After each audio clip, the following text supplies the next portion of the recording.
Bonjour tout le monde.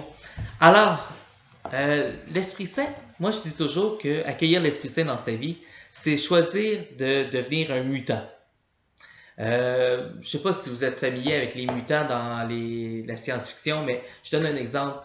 Euh, Spider-Man, c'en est un. Hulk, c'en est un.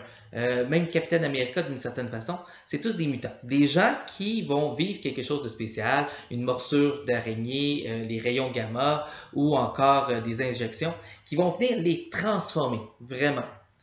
Et ils vont être capables d'accomplir quelque chose par la suite. Pour moi, l'Esprit Saint, c'est exactement la même chose. Il y a quelque chose à travers ton baptême ou à travers ta confirmation qui vient te transformer. On vient te redire que tu es un enfant bien-aimé de Dieu et que tu es rempli de son esprit à lui, l'esprit de Dieu. Et ça, si tu le veux, ça peut te transformer, carrément.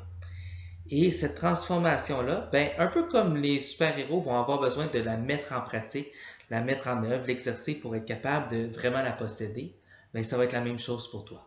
Je pense, dans les films de Spider-Man, on le voyait beaucoup. Au début, il essayait d'envoyer ses petites toiles d'araignée et ça marchait plus ou moins bien.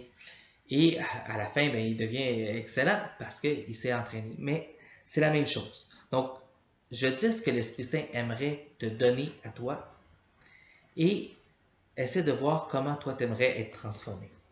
Ça va aller très rapide. C'est un petit passage dans Galates 5, 22 et 23. Donc, c'est un écrit de Saint Paul. Alors, mais voici le fruit de l'esprit. Amour, joie, paix, patience, bonté, bienveillance, fidélité, douceur et maîtrise de soi. Donc là, la question que j'aimerais que tu te poses, c'est quel genre de mutant t'aimerais? Je viens de te lire les 8 fruits de l'Esprit Saint. Tu en as déjà sans doute oublié la moitié. C'est pas grave, tu peux relire la vidéo si tu veux. Mais ce que j'aimerais te dire beaucoup plus, retiens-en un, seulement un. Et essaie de vraiment l'exercer et le mettre en place dans ta vie. Tu veux être un mutant de joie? Ben écoute, si tu veux, avec ta joie, tu peux être contagieux et vraiment enflammer le monde autour de toi. Si tu souhaites être un mutant de paix, ben la même chose.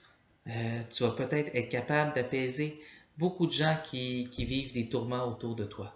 Alors, prends-en un. Prends le temps de vraiment le méditer. Essaye de voir comment je peux l'exercer, comment je peux donner des mains ou des paroles à la joie que je veux donner ou à l'amour que je veux donner ou peu importe celui que tu t'es choisi et transforme le monde autour de toi.